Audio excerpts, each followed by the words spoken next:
Ačiū, kad žiūrite, su jumis 5 žvaigždučių būstas ir šiandieną patarimų rubrikoje mes pakalbėsime, kaip galime optimizuoti jūsų šilumos siurblį, kad sumažintume energijos suvartojimo sąnaudas.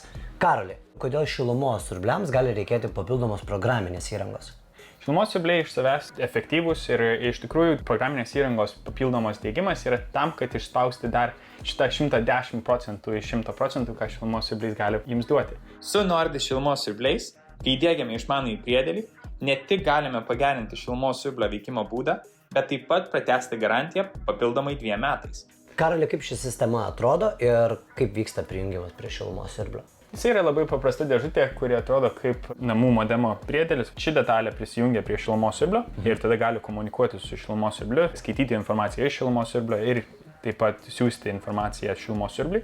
O čia yra temperatūros jutiklis, kuris yra dedamas pagrindinėje zonoje, kurioje yra šildoma, kad matytų, kas vyksta viduje. O ši sistema atlieka tą pagrindinę vartotojui reikalingą funkciją – sutaupyti. Ar taupo elektros energijos sąnaudas? Šis produktas prasidėjo Didžiojoje Britanijoje ir mes didžiausius sutaupimus matėme, klientai naudojo šilumos siurblį su biržos kainom. Tai jau buvo daroma nuo 2019 metų ir matėme sutaupimus iš kliento pusės iki 25%. Šilumos siurblys gali veikti daugiau tais laikais, kai elektros kainos yra mažesnės ir mažiau tada, kai jos yra pakilę. Klientui su tuo dalyku nieko nereikia daryti, tiesiog pasakyti sistemai, kad aš noriu, kad mano namas būtų šiltas šitais ir šitais laikais ir kiek jis gali tiesiog peršildyti šiek tiek tą namą, kad jis galėtų kaupti tą energiją, naudoti namą kaip batereikę. Ar verta sistemą diegti, jeigu vartotojas yra pasirinkęs fiksuotą energijos tarifą?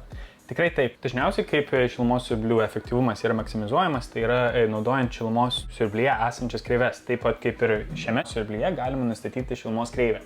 Tai dažniausiai padaro serviso darbuotojas, kuris įdiegia šilumos siurblį, bet tai reikalauja pereinančiais sezonais ir kartais, kai komfortas name netitinka reikalavimų kliento, tai kartais reikia prisidėti pačiam galutiniam klientui ir tai pakoreguoti. Homely šį dalyką eliminuoja ir tiesiog padaro tą veikimo kontroliavimo būdą paprastesniu. Tai nusistačius savo komforto reikalavimus, Homelys šilumos kreivę pats išmoksta to namo. Na, o valdyti sistemą patogu ir visai nesudėtinga, naudojant mobilią programėlę. Karoli, galime būti atviri su mūsų laidos žiūrovais. Tu esi mokslų daktaras, grįžęs iš Didžiosios Britanijos į Lietuvą, esi vienas iš pagrindinių Homely kūrėjų. Tiesa? Taip. Kokia yra šios sistemos ateities patvirauka? Keli dalykai, kuriuos mes darėme pačioje pradžioje, tai yra sutaupimas klientų kainų, eksploatacijos šilumos siurblio, padarimas, kad serviso tarnyboms būtų paprasta servisuoti šitos šilumos siurblius.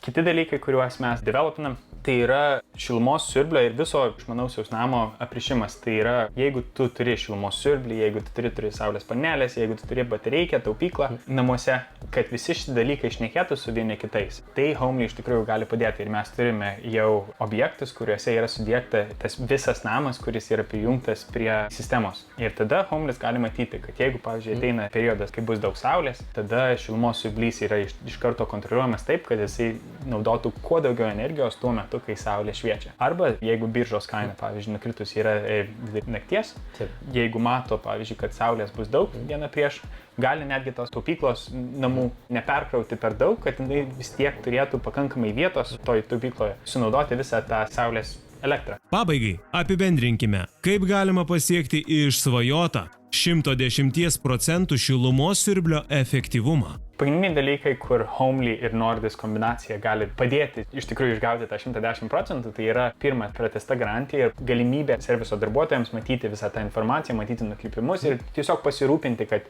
šilumos siurblio veikimas yra optimalus. Antrasis dalykas yra biržos kainos, tai tiems klientams, kurie naudojasi tais biržos tarifais, kur Homelys gali iš tikrųjų pridėti tuos papildomus sutaupimus dėl to, kad jisai gali veikti tais laikais, kai elektros kainos yra mažos.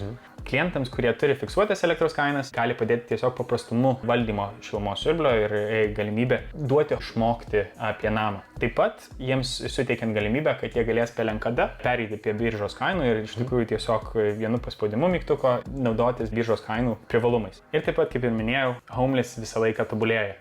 Ir ateityje tikrai žmonės galės prisijungti savo kitus išmaniuosius dalykus prie sistemos, kad visas namas būtų kontroliuojamas išmaniai ir kad skirtingi dalykai, tokie kaip saulės jėgainė, šilumos siurblys, taupyklos ir netgi elektromobiliai, visi galėtų kartu bendrauti ir optimizuoti visą tą veikimą. Ir viskas vardan to, kad klientas būtų laimingas. Karoli, ačiū tau už šiandieninius patarimus ir sveikinu sugrįžus į Lietuvą ir dar su tokiamis naujienomis.